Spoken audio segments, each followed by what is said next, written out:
Hello! Today we're going to answer those I've always wondered type of questions for a funeral director. And I was actually a little surprised I didn't get more questions sent to me to answer today. But I think it's one of those things, maybe you don't think of the question unless you're in the situation or you're in the conversation of funerals or funeral home stuff. I've talked before how I always love going to talk to classrooms or to do like career days, or school home ec classes used to do funeral home tours. And as home ec has kind of gone by the wayside a lot, so have the funeral home tours. You know, they do the birth and they do the male-female stuff, and then they do the death. But I always love talking to kids and educating them and answering questions, and elementary school kids have the best questions. They have just enough life experience and exposure to things that they know good questions to ask, but they're not into like the gore and the off-the-wallness, I guess, that maybe high schoolers would have. And they still have a little interest in the funeral home stuff. So I love elementary school kids for that. They really do ask the best questions. So I've got about a dozen questions to go through, and maybe these will open up other questions. So if you are joining, you want to ask a question, go ahead and enter it down below, and I'll try and get to it during this time.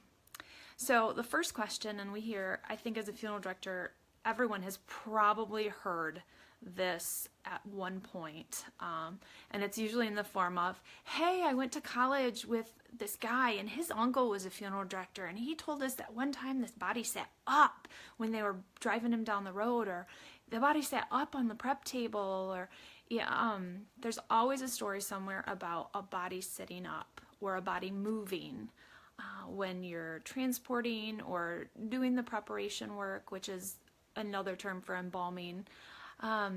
And no, a body does not sit up. There is not enough anything in that body to make it sit up after they have died. There's just not happening. So unless they're thrown off the cot up into a mobile position, but they're not going to move. I do know funeral directors who have had maybe like a finger kind of do a little bit of a movement, but nothing extravagant, nothing major. You know, there's still nerve things going, and just with the fluids moving during the embalming process, you know, maybe a little something can happen, but nobody's sitting up. I promise that. Which is kind of piggybacks the second question, which do dead bodies make noises? You know, do they groan? Do they talk? Do they anything? And I would say most embalmers will tell you that yes, a body does make noise. There's enough air sometimes left in the lungs that as you roll a body, it may kind of expel that last bit of air. Or if you're kind of moving a body around, washing them during the embalming, and if you press or anything, and it may expel air out of their lungs as well. And if it passes over the vocal cords in just the right way, maybe you do get a little bit of a groan kind of noise, but it's not going to be at a volume that's normal at all. And yes, it does scare the crap out of you every time it happens, because you're just not expecting another breath in the room or another noise in the room. But it doesn't happen, you know, all the time. So that's why I think it is a little startling when it does happen. Do you really sew people's mouths shut? Get that a lot too. I think a lot of movies and, you know, Hollywoodism that has made embalming out to be. And yes, the mouth is sewn and most often glued closed. The lips are not sewn though, as you see sometimes in like zombie horror stuff where they're stitching around the lips. That's not the case. I won't go into too much detail, but yes, the mouth is sutured closed so that the jaw doesn't fall open. Your typical natural way to lay if you have no muscle control, is eyes slightly open and mouth open. So if you've ever been with a loved one when they've passed or seen someone shortly after, their eyes are typically open and their mouth is open just a little bit, because that is a muscle control to keep the lids closed and the mouth closed. So the body has to be positioned in the way that the eyelids are closed and the mouth is closed. It's not barbaric. It's not, it's, I think people make it out to be like we're doing harm, and we're not. So, do you remove the gold teeth? And it's funny, in the last, I think, 3 years, I've been asked this question more by families than ever. And I don't know if it's the generation that's dying now, that they want to make sure that what they paid out in their life is going to somebody. But we do get asked, hey, can you remove dad or grandpa's gold teeth or whoever's gold teeth, because we're supposed to split that money. Well, the amount of gold that's actually used or was used when teeth were filled with gold was so nominal. And I don't know any funeral directors who would personally will take the liability of removing a tooth. So the family would have to pay a dentist on their private time to come in to remove that gold off the tooth, and then go cash in that gold for money. And the value of gold is really not that high right now. So in the end, you're going to maybe make $1, or you're going to still owe more to the dentist than you would be making off that gold, cashing it in. So typically, gold teeth do not get removed because of that. It's just too expensive to do it, and it's not worth the value of it. But I always love, some of these old guys that, man, I got gold teeth in there, and don't you be stealing it. And it's just, it's cute. Do the hair and fingernails really grow? Very common question, I think, especially because of Hollywood and movies and how they show bodies that have been buried when they're dug up, that the hair is long or the nails are long. It does not grow. Your body does not keep producing anything. Your body does not continually grow anything after you've died. But the body does dehydrate. And so tissue does retract in. And so the hair will appear to be out more. The nails will appear to be out more, just because of that retraction of the skin. So a little bit of an optical illusion, and it's not by any means like a 4 inches of hair. It's just a nominal amount that it would actually be out. Often asked if we cut clothing. So yes, the answer is yes. That I would say a lot of funeral directors do. Some do only as needed, and so that means on the back side of the clothing that it would be cut down the back to either fit around a person because they've gained weight in the end, and maybe an old piece of clothing is brought in that doesn't fit them anymore, or it's just something that's not easily put on the person. It's really hard to dress a body when there is no help with the bending of the arms and the bending of the leg, and hey, can you bring your head down a little bit this way and fit in a tight shirt. It gets really, really tricky. So a lot of clothing is cut in order to fit on the person, but also to look correct, to look as best as it can, to lay correctly, and to just have the best visual that it can for everyone coming to see that person. So like a suit, so the shirt and the jacket would both be cut straight down the back, and then the neck would be sewed back together once it was on the person. When you're laying down, everything gets flatter and wider, and so it's not going to fit the same way as if you had even wore it the day before you died. And so it's not trying to harm or take an easy way out, but it's to help with that presentation of the person. And we do get sometimes where the family will bring in something that the person hasn't worn for 20 years, or they bring in their army uniform that they wore when they were, 20 years old, and they're now 80 some years old and 100 pounds heavier, and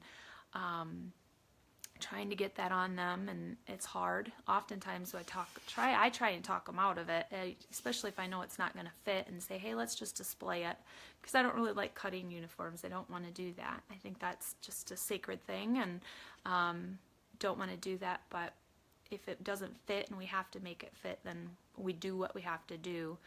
But yeah, cutting of the clothes.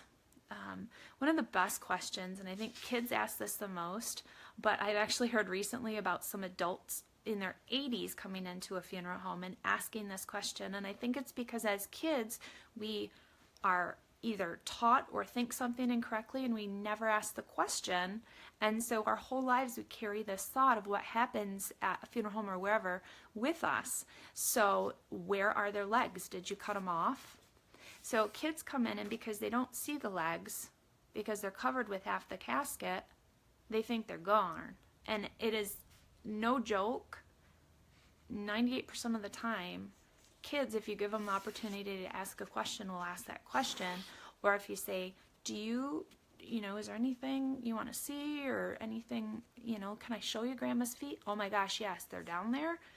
Kids are then come to voice that they're wondering if they're actually there. So oftentimes you lift there's typically a piece of fabric that comes down over that foot end that lays right at about the waist. You just lift that up, and it'll show kids the feet, or lift the end of the casket so they can see, Grandma or Grandpa's feet, or Mom or Dad's feet, to see, okay, they're there. They're all there. Nothing's been done to them. But you wouldn't believe how many adults, I think, man, they were too tall. I'm sure they cut off their feet. Really? No, we don't. We don't cut off body parts, I promise. If somebody doesn't fit in a standard size casket, there's what's called oversized caskets, and we would move up to that size of a casket to accommodate extra length, extra width, or anything like that. I want a cocktail party for my funeral. Can I have that? It really depends. If you do a memorial service, obviously you can do that anywhere you want, and you can do whatever you want at it. If for like a visitation or a funeral, it depends on the funeral home. Each funeral home has its own rules, its own liability, and when it comes to bringing alcohol on premise or providing alcohol, it all depends on insurance. It comes just like a wedding venue, things of that nature. You've got to make sure you have somebody serving that has insurance for that, and has liquor licenses and things of that nature. There's some funeral homes who will let you bring in your own keg and have that for the visitation. I've seen that done before, but I know some that won't allow it at all, because it's just too much liability. Too many things could go wrong, especially when high emotion is involved, like there is at funerals. It can go tragically in two different ways badly. So, which I have many stories about, people being drunk at services and everything. But I've also been at really awesome Irish wakes where everybody in the room comes up and does a shot and tells a story, and, the whiskey just gets passed around, and it's not abused. It's just, a drink of it just as you're sharing your memory, and then it goes on to the next person, and it's a really awesome moment. So I think it's just like anything, where it can go bad and it can go good. And so do you punish the people who would treat it good because of the bad, or do you go with the analogy that you just kind of cover your butt no matter what and just say, no, we don't allow it? But I know, like, there's a funeral home in town, and that's just one of the things they offer is a bar service that you can have for at your reception or at your luncheon. And but I also know another funeral home in town that allows you to bring in your own beverages. So it can go any way. But yes, I guess, is the answer. Can you put a smile on my face? A lot of people say, well, this is how I want to look when I'm in the casket, or you do this to me, or I want my hands like this, or I want this going on. And a lot is just muscle response. So a smile is muscle response. It comes with your personality. It comes with what you put into it. Your natural resting face is what we have to work with.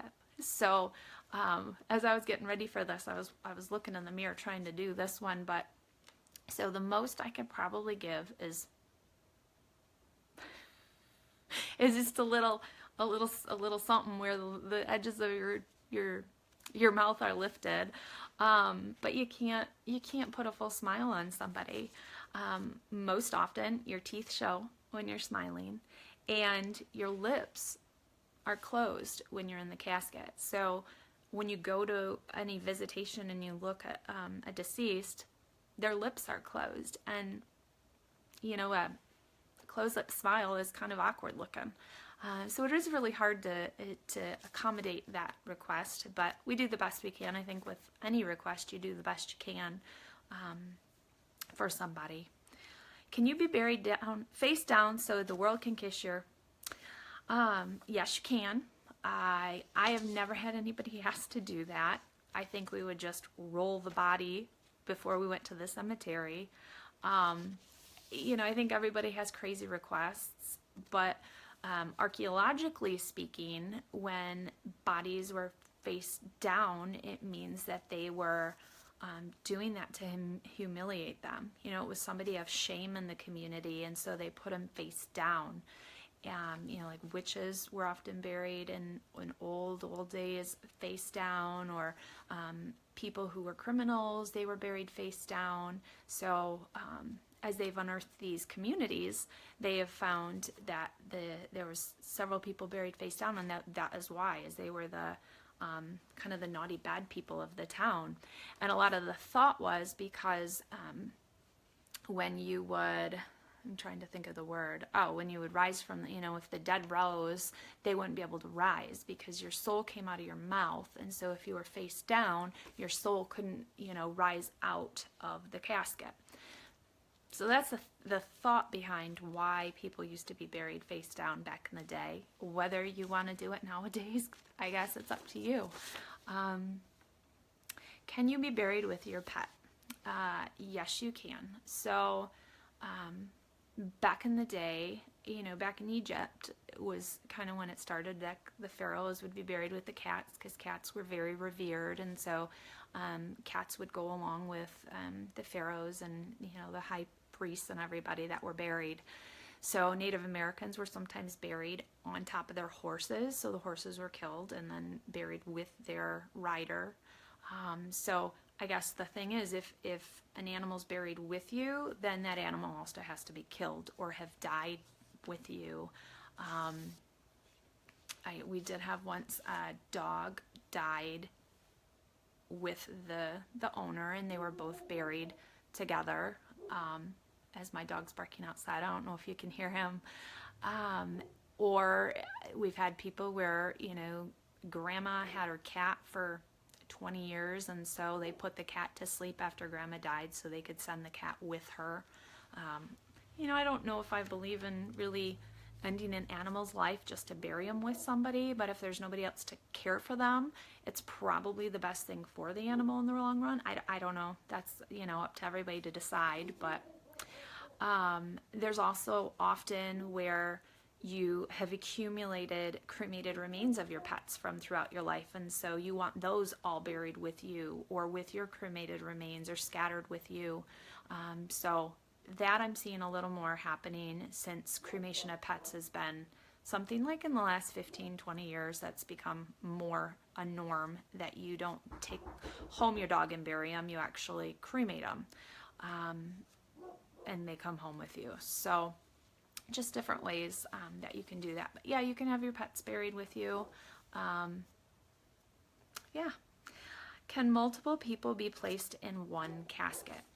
So where we often see this happening is if a parent and child die in an accident together. Always a heart-wrenching thing, but that is where we see it the most, is that we don't want that child and that parent to be separated into separate caskets. We just nestle in the child with the parent in the casket and then bury them together. So, I've always joked that if my husband and I die together, I want an extra wide casket, put us both in it, and bury us together in the ground. I don't want to be in separate caskets for our kids to have to go separately to view us. Just come view us together in one big casket. So, and there's nothing that says we can't that you can't do that. I think it's one of those, you don't know what you don't know. And I think I'll say that a lot because it's in this business, it really is. You don't know what you don't know. And it's, you don't know the questions you can ask. Can you bring your loved one home after the visitation before the day of the service? Why not? Let's transport mom back to your house in her casket, and she can stay in your house for the night if you want. There is no rules against that. You want to bring home your child, to spend the night under your roof before we bury her tomorrow? Fine. Just let me help, you transport, and let's make that happen. So it's asking the questions and doing what you can do. Can they ride on the back of my, can our tractor pull the casket on the back of the wagon on the way to the cemetery? Heck yeah. Like, that's awesome. I did that, was that last year, and it was just awesome to do that. I think those are the things that when families have these questions and they come up with these things that seem off the wall, is when it's the most amazing moment for everybody at that funeral, because it really is reflective of that person and that family, and it's out of the box. So I love those type of things. So yeah, that's all my questions. I'm surprised there was not more, but I don't know what more of those questions would be. So my next up video is going to be questions that people have sent specifically for me. What is the craziest thing I have seen, or what is one funeral that sticks out in my mind, or do I believe in ghosts, or what have I been scared of at the funeral home? Kind of some of those type of questions. So if you have any questions for me that are kind of specifically, you want to know, what's going on in my head, or my thinking, or my feeling, or along that lines, just send them over. And then I think the video after that is going to also be things about kind of little history of funeral stuff. Why is someone buried with their head to the west and their feet to the east? And why is the casket so that you're walking up on the right side of the person? So some of these like random oddities that why would you ever know these things? But I'll educate you. So until next time, see you guys soon.